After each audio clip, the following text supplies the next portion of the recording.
Good morning students. हमने भारत परिचय introduction with geographical divisions या भौतिक भाग में हम तीसरा डिवीज़न कर रहे हैं। तीसरे डिवीज़न का पहला भाग दक्षिण प्रायद्वीप का पहला भाग मालवा पठार हम कल देख चुके हैं।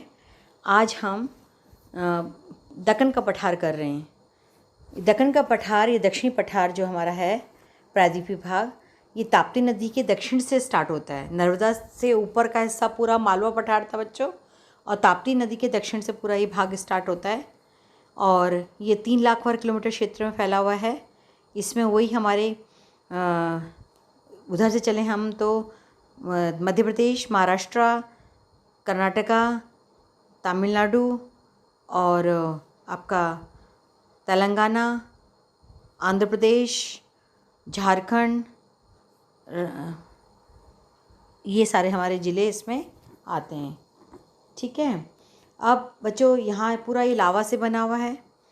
बहुत ज़्यादा लावा डिपॉजिट्स, कई तो लावा डिपॉजिट 2000 मीटर तक की गहराई लिए हुए हैं।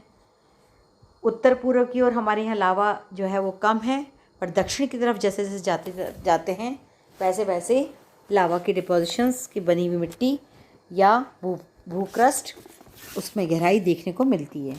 इस प्रकार से हमारा जो दक्षिण का पठार का भाग है, इसमें हमारे ग्रेनाइट, नीज, बेल्ट, कोयला, बालू का पत्थर, चूना पत्थर, क्वार्ट्स, लोहा, सोना, अभ्रक, मैग्नेसाइट, बॉक्साइट, लेटराइट, हीरा जैसे खनिज पदार्थ प्रचुर मात्रा में मिलते हैं। यूरेनियम नहीं बोला बच्चों मैंने, आंध्रा का यूरेनियम बहुत अच्छा है।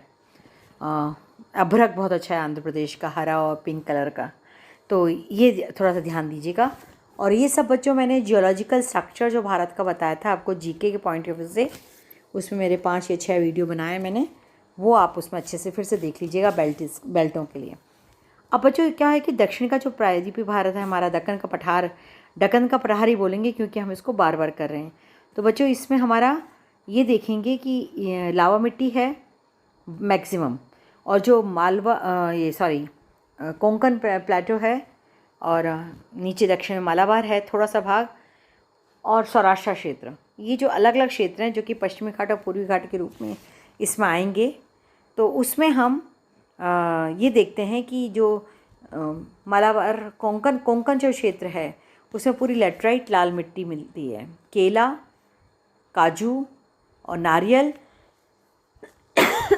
ये इसमें अच्छे से उत्पन्न होते हैं। और हमारा मारम गोवा पोर्ट जो है केरल गोवा का, वो पूरा आयरन ओर एक्सपोर्ट करता था पहले जापान को लार्ज मात्रा में, क्योंकि उसमें लाल रंग बहुत है, 3rd ग्रेड का आयरन ओर था। दक्कन के पठार की सीमा जो हमारी है सातमाल, जो आपके भड़ोच डिस्ट्रिक्ट, राजपीपली, फिर उसके पास में हमारे अजंता की पहाड़ियाँ, सतपुड़ा की पहाड़ियाँ, कैमूर और पारश्वनाथ राजमहल की पहाड़ियाँ, ये तो हमारी दक्कन के प्लेटो की ऊपरी सीमा बनाती हैं बच्चों। इसी प्रकार से छोटा नागपुर प्लेटो के दक्षिण में उड़ीसा, जो कि पूरा आपका कोयले के अपार भंडार हैं। महानदी जो है आपकी महानदी, सोन, ये जो नदियाँ हैं इन दोनों में आपके गोल्ड डिपॉजिशंस बहुत अच्छी मात्रा में मिलते हैं। दामोदर जो गंगा के नीचे से दक्षिण से आ रही है, डिस्ट्रीब्यूटरी दामोदर में आपके बिहार का जो शोक कहलाता था, उसके डैम्स बने हुए हैं 8 पांचेत और मैथला और ये सारे जो हैं। अमेरिका की जो टेनेसी वैली जो योजना थी, उसकी तर्ज पर हमने दामोदर वैली योजना को इम्प्लीमेंट किया था। जैसे मैंने उत्तर में पहले बताया था आपको, सप्तकोशी योजना, ऐसे दामोदर नीचे हुई बच्चों।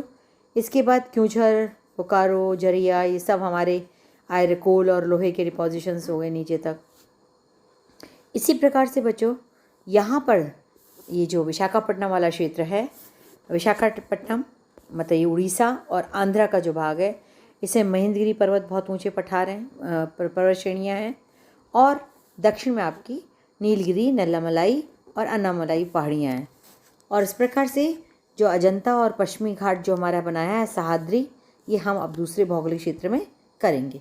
तो कुल मिलाकर के बच्चों हमारे पास में बहुत सारी माउंटेन रेंजेस हैं। और जैसे छोटी सी बात मैं बताऊं कि जो मध्य प्रदेश का बालाघाट छिंदवाड़ा डिस्ट्रिक्ट है वो पूरे मैग्नीज़ के लिए बहुत फेमस है, बहुत ज़्यादा थिक डिपोजिशन है। पन्ना की माइंस हैं, तो वो इस तरह से हमारा दक्कन का प्लेटो जो है ये बहुत ज़्यादा डिपोजिशनल क्षेत्र को और खनिज संपदा की दृष्टि से बहुत ही इम्पॉर्टेंट है। और काली मिट्टी के डिपॉजिट्स होने के कारण से इसमें पूरे कपास की मात्रा, कपास की खेती और गन्ना और काजू, वर्तमान समय में काजू, ये बहुत ज़्यादा इसमें प्रोडक्शन होता है। बाकी रागी, नाचनी जिसे बोलते हैं, वो अन्य फूड ग्रेन्स यहाँ पर बहुत ज़्यादा उपलब्ध हैं। आधुनिक तकनीकी विकास, जो साइंटिफिक डेवलपमेंट है, वो युवा लोग इस जगह पे कृषि कार्य बहुत अच्छे ढंग से कर रहे हैं। अब बच्चों में इसको थोड़ा सा, क्योंकि बाकी तो आप किताब में से देख लोगे, पर थोड़ा सा मैं आपको जीके के पॉइंट ऑफ व्यू से बताती आई हूँ। उस तरह से देखिए कि हमारे दक्षिण भारत में जितने भी भ्रंश हैं या फॉल्ट्स इसको बोलते हैं, FAULTS फॉल्ट्स, और सीरीज़ जो हैं, श्रृंखला जो हैं, वो हमारे खनिज संपदा के लिए बहुत ज़्यादा उपयोगी हैं। और जीके में वही चीज़ें आती हैं।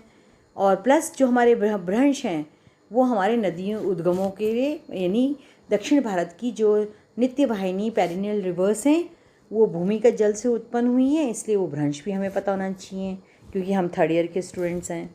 तो देखो बच्चों, जैसे हम किसी भी सिस्टम की जो स्थिति होती है उसको हम देखते हैं कि जो उनकी कालिक, अकॉर्डिंग टू टेम्पोरल जो टाइम उनकी जो अवस्थिति होती है उसको हम सीरीज़ कहते हैं, कि कौन से काल में कौन सा तंत्र, कौन सा सिस्टम डेवलप हुआ है ना। तो हमारे भारत में जो दक्षिण भारत की बात कर रही थी अभी, उसी के अंदर मैं आगे कंटिन्यू कर रही हूँ। करीबन हमारे यहाँ 14 सीरीज़ बहुत इम्पॉर्टेंट हैं और 5 भ्रंश बहुत इम्पॉर्टेंट है, जो कि 90% लोग आपको नहीं बताते हैं। जैसे पहला है बिजवार सीरीज़। बिजवार सीरीज़ बच्चों, ये विंध्याचल पर्वतमाला की एक सीरीज़ है, मतलब एक पूरी कंटिन्यूटी। जैसे हमारे अजमेर में हम मदार पहाड़ियाँ बोलते हैं ना, नागा पर्वत श्रेणी सीरीज़ है ये, एक ही काल में उत्पन्न हुई है, ये परमानेंट की यहाँ पे स्थिति है। तो बिजवार सीरीज़ जो है बेटा, ये विंध्याचल में है, विंध्याचल पर्वतमाला का एक हिस्सा है, और इसमें बहुमूल्य पत्थर जैसे डायमंड मिलते हैं। फिर चंपानेर सीरीज़ आपने सुना है, बड़ौदा के निकट है, ये अरावली की भुजा कहलाती है ना। और अरावली की भुजा है, ये चंपानेर श्रृंखला कहलाती है। इसमें संगमरमर और स्लेट का पत्थर मिलता है। तीसरा है चैंपियन सीरीज़, जो कर्नाटका राज्य में बेंगलोर के पूरब में स्थित है, और यहाँ सोने की खाने, गोलकुंडा जो बोला है ना अपन ने, गोलकुंडा की खाने या सोने की खाने हैं, और लगभग हमारे देश का 60% सोना यहीं से निकलता है। अब इनमें से काफ़ी हिस्से बंद हो गए हैं, जैसे अपनी कॉपर माइन बंद हो गई ना, उसके 2 यूनिट्स बंद हो गई, इसी तरह से। अब बच्चों इसमें है जैसे एक किताब में मैंने कहीं पढ़ा था कि जो ये चैंपियन सीरीज़ है, इसमें 1 टन में 5.5 ग्राम सोना मिलता है ना। और सोना इकोनॉमी का आधार है और भारतीय स्त्रियों को बहुत पसंद है, मतलब इसलिए इतना महंगा है। दुनिया में तो और स्टोन्स बहुत औरतें एज ए ऑर्नामेंट्स पहनती हैं, पर बेसिकली इकोनॉमिकल इकाई है, आर्थिक क्रिया का मेन मापदंड है, आर्थिक आधार का मेन मापदंड है, इसलिए मैंने बताया। फिर है चिल्पी सीरीज़। चिल्पी सीरीज़ ये मध्य प्रदेश से छिंदवाड़ा बालघाटा, जो मैंने अभी जस्ट आपको बोला ना, तो उसको हम चिल्पी सीरीज़ बोलते हैं, जहाँ मैग्नीज़ मिलता है। हिंदुस्तान का मैक्सिमम मैग्नीज़ डिपोजिशन यहाँ पर है, ठीक है। और यहीं से सारा हमारा जो ये है रॉ मटेरियल भिलाई और मल्लगज खंड में जाता है। फिर है क्लोजपेट सीरीज़। क्लोजपेट सीरीज़ है, ये बालाघाट छिंदवाड़ा जिले से होती हुई धाड़वायु की चट्टानें, जहाँ तांबा और खनिज मिलता है, पैरेलल है इसके, मतलब एक ख़त्म होती है दूसरी नीचे से शुरू होती है, क्लोजपेट है ना। तो क्या मिलता है इसमें? तांबा मिलता है। फिर है बेटे दामोदा सीरीज़, ये बहुत ही इंपॉर्टेंट है, झारखंड के अंदर है ये। और कोयला भंडार, लोहे के भंडार, जो मैंने अभी बोला, रानीगंज, झरिया, बोकारो, धनबाद, करणपुर, डाल्टनगंज, सारी माइनें जो हैं ये दामोदा सीरीज में मिलती हैं। Damoda, DAMUDA, Damoda series, SERIES। Jharkhand तो झारखंड ही है, बाकी आपको नाम सारे एज इट इज़ इंग्लिश में होंगे। फिर 7वीं है आयरन सीरीज़, जो झारखंड और उड़ीसा की सीमा पर स्थित है, और यहाँ पर बड़े बड़े लोहे के भंडार हैं, बहुत ही big size of iron depositions हैं। यहाँ पर लोहा जो है यहाँ के जो कारखाने हैं हमारे स्टील के, iron and steel industrial centres जो हैं, जैसे जमशेदपुर, राउरकेला, बोकारो, दुर्गापुर। तो जमशेदपुर हमारा टोटली जमशेद जी टाटा जी द्वारा बसाया गया है। और यहाँ पर जो स्मेल्टिंग प्लांट है बच्चों, उसकी फ्लेम्स इतनी ऊंची उठती हैं कि यहाँ पर इंजीनियर्स को टाटा जो हैं, कोलकाता में इंजीनियर्स रहते हैं और बाय एयर वो यहाँ आते हैं जब स्मेल्टिंग होता है प्लांट के अंदर। तो और इकोसिस्टम बहुत सुंदर कर रखा है, पूरा इको पट्टियाँ बना रखी हैं। एक छोटा सा गांव था, आदिवासी गांव, जिसको जमशेद जी टाटा जी ने एक इंडस्ट्रियल सेटअप के तौर पे रखा। अब बच्चों इसके बाद आता है आपका कालगाड़ी सीरीज़। ये कर्नाटका में है, कालगाड़ी, KALDAGI, कालगाड़ी सीरीज़, जो कर्नाटका के रायचूर ज़िले में है। कालगाड़ी सीरीज़ में सोने चांदी के बहुमूल्य पत्थर मिलते हैं। फिर है खांडोलाइट सीरीज़। खांडोलाइट सीरीज़ बच्चे उड़ीसा, आंध्र प्रदेश में है, आंध्र के पूर्वी भाग में है। यहाँ इमारती पत्थर चारकोनाइट बहुत प्रसिद्ध है यहाँ का, खांडोलाइट सीरीज़ में। खांडोलाइट में बच्चों स्पेलिंग वही KHONDOLITE, सीरीज़ SERIES है। फिर है बच्चों पांचेट या पांचेत भी बोलते हैं, पांचेट बोल रखा है ना। पांचेत सीरीज जो झारखंड और पश्चिम बंगाल की सीमा पर है, इसमें कोयला बहुत मिलता है। फिर 11वां है रायलो सीरीज़, जो दिल्ली के नाम से भी जानते हैं अपन, और अलवर तक फैली हुई है। और अलवर के पास ही एक छोटा सा आर बहरोड और मकराना, मतलब यहाँ तक पहुँच जाता है ये अलवर वाली सीरीज़। मतलब मकराना का प्रसिद्ध मार्बल जो है वो रायलो सीरीज़ से आता है, जीके के लिए, है ना, मार्बल। फिर साकोली सीरीज़ बच्चों, ये मध्य प्रदेश में है, जबलपुर और रीवा क्षेत्र में है। डोलोमाइट से संगमरमर यहाँ मिलता है, बिल्कुल हॉरिजॉन्टल है ये। फिर सारस सीरीज़ है, सासर सीरीज़ है। सासर नागपुर का जो भंडारा जिला है ना बच्चों, अभ्रक और संगमरमर यहाँ मिलता है। फिर तलचर सीरीज़ उड़ीसा में है, ये स्थित है, और भारी मात्रा में कोयला यहाँ मिलता है। तलचर आपका वाइल्ड लाइफ सेंचुरी भी है ना। अब बच्चों भ्रंश में मुख्य मध्य थ्रस्ट है हमारा, मेन सेंट्रल थ्रस्ट। ये दीर्घ हिमालय और लघु हिमालय को अलग करता है, पहला। दूसरा हमारा बहुत बड़ा फॉल्ट है, भ्रंश है, वह है मुख्य सीमा भ्रंश। ये हमारा लघु हिमालय को शिवालिक से अलग करता है, ठीक है, शिवालिक्स। देन तीसरा हिमालयन बाह्य भ्रंश जो है, ये शिवालिक को उत्तरी भारत से अलग करता है। फिर बच्चों ग्रेट बाउंड्री भ्रंश, ये हमारा अरावली पर्वत को विंध्यन पर्वत से अलग करता है। ग्रेट बाउंड्री भ्रंश, बाउंड्री बॉर्डर से बाउंड्री। फिर डॉकी भ्रंश है बच्चों, यह भ्रंश मेघालय के पठार को बांग्लादेश से अलग करता है। ये बड़ी इंपॉर्टेंट है बेटा, है ना।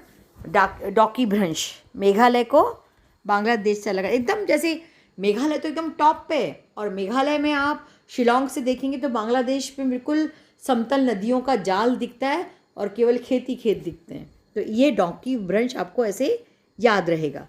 आज के लिए बस इतना ही। ये इस तरह से आपका प्रायद्वीपीय भारत की मैंने सारी इंपॉर्टेंट बातें बता दी हैं आपको। मेहरबानी करके एटलस देखिए, वापस से ड्रॉ करना सीखिए, और ये सारे नाम यदि दो भी आप याद करोगे तो आपका टेबल पे चलते फिरते लिख लीजिए और इसको याद करके लीजिए, ताकि आपके जीके की तैयारी भी साथ साथ होती रहे।